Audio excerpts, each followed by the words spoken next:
जान्छ लोग्ने मुन जान्छ स्वास्नी कुरा बुझ स्वास्नी त कस्तो हुन्छ भन्नु भने रुखको बतास ऊ बतास चढे हुन्छ बतासलाई पकाउन मान्छ आएको देखियो गएपछि त्यो हल्लिएन अनि आएछ हल्लिएन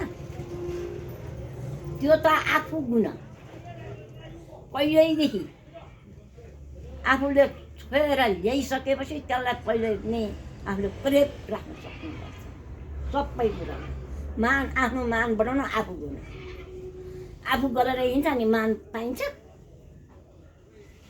आफू गलेपछि तिमी नै गलेर हिँड्छौ त अनि तिमीलाई स्वास्नीले मान गर्छ कुरा बुझ न आफै तिमीले थिर गरेर बसेर लौरो यसरी गरेर लौरो ढल्दैन ज्वरो गरेर टेको भन्दा त लड्छ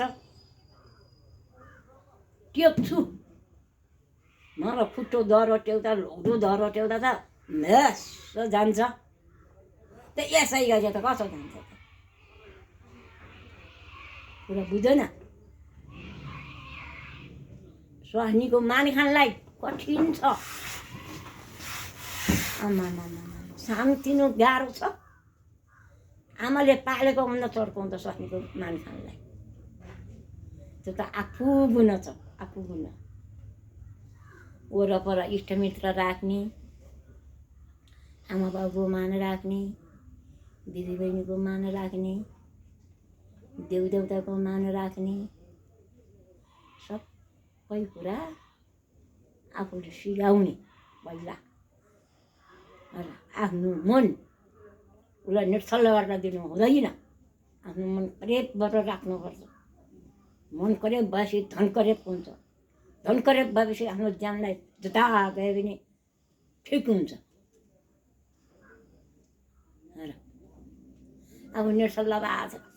दिदीबहिनी आउँछन् त्यसलाई के दिनु त्यसलाई यसो गर्नुपर्छ उसले भेटाइहाल्यो आमा बाबुलाई यसो गर्नुपर्छ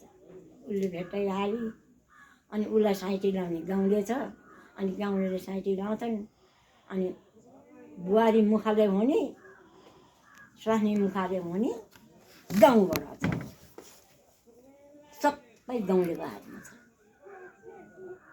बाबु तजबिज गर्न त कठिन छ सकिँदैन हान्मिर्सी अर्कालाई देखाएर अर्कालाई फसाने भन्दाखेरि आफू फस्छ अर्कालाई हान्छु भन्दाखेरि आफूलाई हान्छ अर्कालाई मार्नु भन्दा आफूलाई मार्छु हेर म त्यसलाई जोगाउँछु भन्दा कल र छल बल्ल र बल्ल कताएर आफ्नो ज्यान जोगिन्छ तिमीले चोरेनौ तिमीले ढाँटेनौ तिमीलाई राजाको डर भयो बाबामा पाल्ने डर भयो इष्टमित्र हेर्ने डर भयो त्यति गर्दैन कसरी एक बदन उम्किन्छ त्यो एक बदन उम्किएपछि अनि गाउँले गरेर बसिया हुन्छन् अनि गाउँले छस कुरा गाउँछन् बाबु कठिन छ बाटो टाटो भयो भने मात्रै हो होइन भने स्वास्नी पनि लोग्नेलाई तह गर्दैन लोग्नेले नि स्वास्नीलाई तह गर्दैन सक्दैन धन सम्पत्ति नै समाउनु नै सक्दैन लोग्ने मिलिया छ घर मिलिया छ भने छ त बाजे बाजे ऊ यसै खुसी उसको घरमा कल झगडा केही छैन मिलाप छ राम्रो छ सबै कुराको धन सम्पत्ति छ भने गाउँले के भन्छन् यसको के गरी के गरौँ कसलाई गरौँ के गरौँ कसो गरौँ र स्वास्नीलाई एउटा कुरा लाइन्छ लोलीलाई एउटा कुरा लाउने बाउलाई एउटा कुरा लाउने आमालाई एउटा कुरा लाउने अनि दाजुभाइलाई एउटा कुरा लाउने त्यस्तो गरी छर्छन् गाउँलेले फेरि त्यो तिमीसँग दुरुस्तै उसँग दुरुस्तै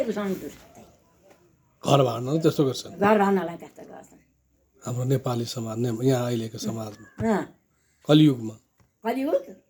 देउताईको पालादेखि देउताकै पाला थियो। कलियुग मात्रै देउतैदेखि मान्छेलाई पाता के भन्छन् देउतै पातै थाहा पायो देउतै पातै छ देउतैकै पालना धर्म चल्यो देउताले हो र आमा हट।